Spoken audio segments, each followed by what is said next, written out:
দেশবাসী সবাইকে আসসালামু আলাইকুম। আপনারা জানেন আমাদের দেশ নেত্রী দেশমাতা বেগম খালেদা জিয়া আজকে তার জীবনাবসান ঘটেছে। উনি এই বাংলার জন্য, এই বাংলার জনগণের জন্য অনেক ত্যাগ তিতিক্ষা সহ্য করেছেন। আপনারা প্রিয় দেশবাসী আমাদের দেশমাতা বেগম খালেদা জিয়ার জন্য দোয়া করবেন, উনি যেন শহীদি মর্যাদা জানে বেহেশতের উচ্চ মাকাম লাভ করেন। তিনি যেন পরকালও এই দেশবাসীকে আঁকড়ে রাখতে পারেন। সবার কাছে আমার এই কামনা। সবাই আমাদের মাতা বেগম খালেদা জিয়ার জন্য দোয়া করবেন। আমি 3-4 বার পঞ্চনাথ মিছিল মসজিদ পরিষদের সদস্য অভিনয়, কিন্তু আমার আদর্শ ছোটোবেলা থেকেই জিয়া রহমানের। যখন আমি একেবারে ছোটো তখন জিয়া রহমান মারা যায়। এই কথাটা যখন শুনছি যে তাকে মানুষ মারছে, আমার মা, আমার ফ্যামিলির সব মুক্তিযোদ্ধা ছিল। আমার মা তার কাছ থেকে আদর্শ যা শিখছি, তারপরে এই রাজনীতি আসার পরে শিখছি মা খালেদা জিয়ার কাছ থেকে।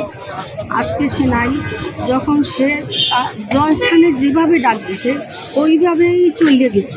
আমার হাজবেন্ড নাই, আমার বাচ্চারা ছোট ছিল, কিন্তু কোথা থেকে দাঁড় হোক ই হোক তার আদর্শ নীতি কাছে মাথা নত করছে। আর যে দুদিন আসি আশা করি তার এই আদর্শ নিয়ে যেন বাঁচতে পারি। দেশবাসীর কাছে দোয়া চাই, আর তারে যেন আমরা জান্নাতবাসী করে, এটাই আমার কামনা। আজকে আমি 24 তারিখে আসছি মিছিল করার জন্য। আজকে আসি আনন্দ নিয়ে, যাবো দুঃখ নিয়ে। এটা বড় একটা কষ্টের দিন। তখন সকালবেলা আমার মেয়ে ফোন দিয়ে বলছে আমি ফাঁকায় আছি। মা বলছে আম্মু তুমি যে আনন্দ নিয়ে আসো তার সাথে আজকে কষ্ট নিয়ে যাও। কি হয়েছে? আমি মনে করছি আমার মা অসুস্থ, আমার মা ক্যান্সার রোগী। আমি মনে করছি আমার মা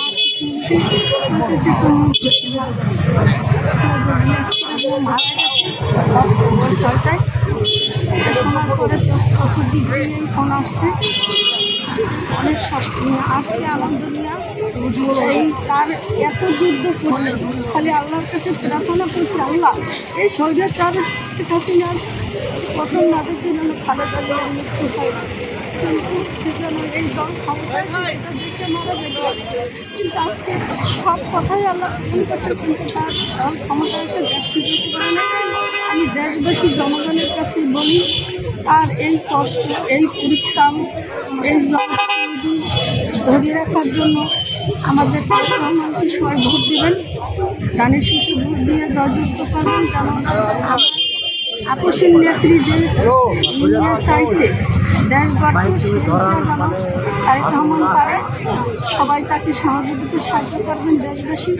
সে যেন খালেদা জিয়া জিয়া রহমানের আদর্শ নিয়ে কাজ করবেন। যে আদর্শ নিয়ে আমার নেত্রী দেশ ছাড়ে নাই, জীবন বিপন্ন করছে, জেল খাটছে, কত কিছু করছে। তার নেতা যারা আছেন তাদের কাছে আমার অনুরোধ, যারা এই দল করবেন কিন্তু তার আদর্শ ধরে রাখবেন। কোনো দুর্নীতিতে স্বৈরাচারী শেখ হাসিনার নেতাদের মতো কোনো অকাজ করবেন না, যাতে আমার এই আপসীন নেত্রীর কোনো দুর্নাম হয়, তার আত্মায় কষ্ট পায়, এমন কোনো কাজ করবেন না। আজকে আমি এই সাংবাদিকের মাধ্যমে আপনাদের কাছে সবাই অনুরোধ করছি, এই আপসীন রাজনীতি করেন, অর্থ না, দেশের জন্য, জনগণের জন্য। দেশকে ভালোবাসেন, জনগণকে ভালোবাসেন, দলকে ভালোবাসেন। ঠিক আছে, আমি আমার বক্তব্য শেষ করছি।